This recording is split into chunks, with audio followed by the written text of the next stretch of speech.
I'm trying to explore, can an LLM agent or an AI agent play Age of Empires? A 30-year-old general named Napoleon Bonapart, an agent named after him that's trying to play the game. You need to plan for future uncertainty. Can it allocate resources effectively? The short answer is no. Only 30% of the overall map was explored. It was sitting on almost 2,000 to 3,000 stones and minerals. The issue was actually arising from the system prompt. It was a sitting duck.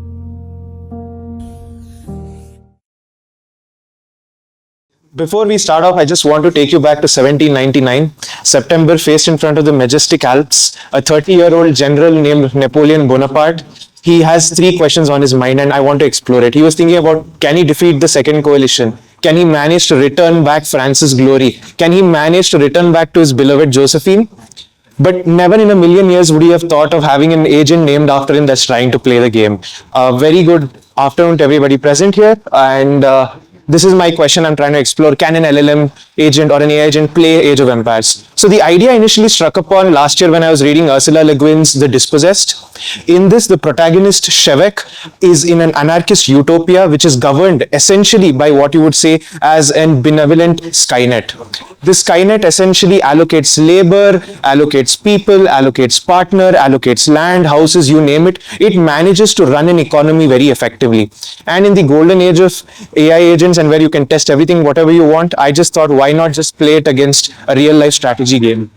Another aspect of it, the reason why I chose real-time strategy games was one, because Claude was already playing Pokemon, so I couldn't defer to that. But two is also because of these four reasons. The first aspect that interested me most about real-time strategy games is that it's long-term reasoning. You need to plan for future uncertainty and ensure that the AI agent can sort of act in this uncertain moments and observe how it plays. Second was looking at, can it allocate resources effectively? In most of these games, as you're aware, you have food, minerals, and resources as the main form of currency itself. Like it can be wood, it can be meat, it can be stone, it can be metal.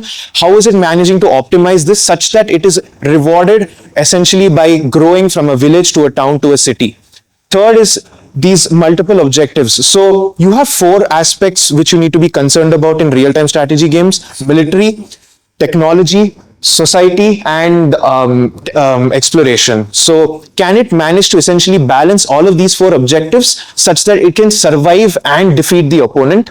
And lastly is that it receives instantaneous feedback. So can it act on that very effectively? These were the four questions, at least, which was what I was looking to answer towards. And in a broader aspect, the question is simple. Do tactics, which is the short-term decisions that you are taking, align with the long-term strategy of winning this game itself? So the game I opted initially, I thought was with Age of Empires, but I found an open source alternative. So why not? I went ahead with Zero AD, which is currently being developed at the same time too. It is heavily modded and has RL environments baked in. So I opted for Zero AD as my test bed to see how it performs. Okay.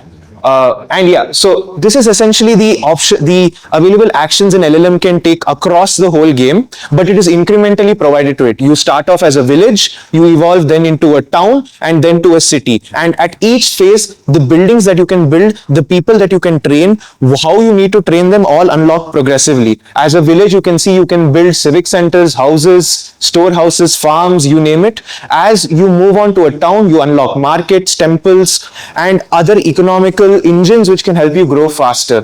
The objective of the game is pretty simple. Can you defeat the opponent as soon as possible before he defeats you? This requires you to scout and explore the area, try to figure out what is there, and essentially unlock this fog of war that you see over here. The LLM does not know where the opponent's positions are. It needs to scout them out and figure out where they are, log it and register it, and then act upon it. At the same time, it needs to be prepared for when it might be attacked, how it might be attacked, and by what strength of opponents it might be attacked for. So this is essentially what notes the Bonaparte made to itself. So I'll just be showing snippets of these as they go forth because they're really interesting for me. Now, I wanted to just explain how the LLM itself plays the game. And there was a three-pronged approach that I'd started upon. First, I started off with giving it very clear, simple goals every 20 turns. So a turn is defined by whenever the LLM might take an action. So these turns were simple. You have an economical one, you have a military one, and you can just attack. Attack would involve scouting too. That clearly did not work out because sometimes economical tasks would bleed into military, military would bleed into scouting and attacking, and vice versa. Next was the thinking here, where the LLM itself could decide its objectives. There was no turn bounds given to it, but where it was failing interestingly was here. In order to build an army, you need to build barracks. And in order to build barracks, you need civilians. What I try to call them as is atomic tasks itself. And trying to figure out these atomic tasks was something where the LLM was not able to do that, despite providing it ample information through the game state itself. So finally, I then came to this tool calling AI, or the present iteration of Bonapart, where essentially it is a really effective tool calling LLM, which also has good memory baked into it. You receive the game state from the game itself. It then is pre-processed and only the relevant information about the player is provided and iteratively added once they scout further and further. There's also a memory system involved over here, where you have a memory that is being generated for every 20 turns. And after that, there's also a memory that is also transferred across games so that the LLM can also learn from its mistakes over time. So, would you really ensure that, would you want an LLM to play or manage your economy? Now, that's the question I think everybody would want to know. And the short answer is no, because the LLM was not able to win against the opponent at all. And there are multiple reasons why, which I'll cover up later, but it's also the fact that only 30% of the overall map was explored, which is really, really weird, because usually you expect an LLM to discover the elements around it and interact a little bit more. It was really economically oriented, training more civilians, focusing on collecting more resources rather than doing anything militarily. So this then led to the next leading question: why is it behaving like this? If it can build something as good as this, why can it not effectively conquer and defeat the opponent? Well, I tried across model providers initially with the hunch that, hey, maybe it might be the case that Gemini may not be as aggressive as GLM, and while there is truth to that, the issue was actually arising from the system prompt itself, which I had written. I had essentially incentivized the LLM to upgrade from a town to a village, from a village to a city, from a village to a town and a town to a city. This led essentially to the LLM to reward actions which were more economical in nature itself. So over here on the right hand side, I plotted a rolling summary, a rolling average of what actions it was taking, how many units were it training across time. And as you notice, when no hint was given about the possible actions, no hint about phase evolution, it surprisingly was training more military troops. So finally, coming across to what the issues were, I would say tactical errors more primarily than strategic issues. One is the fact that it was a sitting duck. Only 30% of the overall map was explored, which is really underwhelming. You need to explore more of the map because it provides you information about your enemy's locations, resource locations, and so on. Second is that it was hoarding a lot of resources. At the end of a couple of games where it was defeated, I found out it was sitting on almost 2,000 to 3,000 stones and minerals, which could have been well placed to build more buildings, more infrastructure, more defense towers, and more walls to protect itself, which it couldn't. And lastly, it lacked situational awareness, where it was not able to figure out, despite receiving the previous turn's informations, about what the information was updating. So here's a little bit of, this is essentially how the game measures your performance. It's sort of a weighted score of troops trained, resources collected, and I've plotted the economy score and the military score of different models that I have shown. So it starts off with 2.5 Pro, which is performing abysmally. It's not focusing on economy, military is non-existent at all.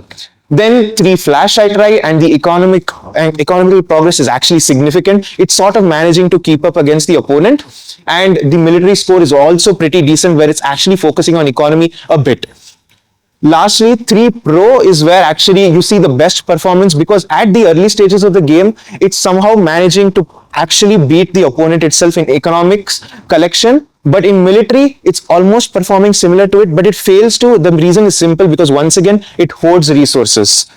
So this is how essentially the buildings look. You can see 2.5 Pro is a very Spartan society in and of itself, where there's no buildings, nothing. There's just a focus on trying to collect as many resources as possible. Whereas 3 Pro is more diversified, building watchtowers, building houses, temples, you name it. Oh, okay.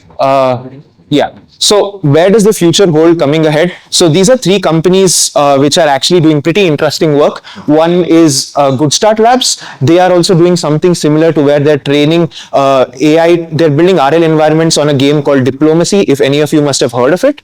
Then the second word is Realis, which is also building similar virtual worlds for the AI to learn and grow from. And lastly is Pax Historia, which I would recommend people play. It's essentially a game where you're playing against an AI to try to conquer the world yet again. So yeah, this is me, and this was one of the last thoughts of the AI before it died against the opponent. So yeah, thank you for listening to my talk. Thank you to Lost Funk and the team. I hope you like this. Thank you very much.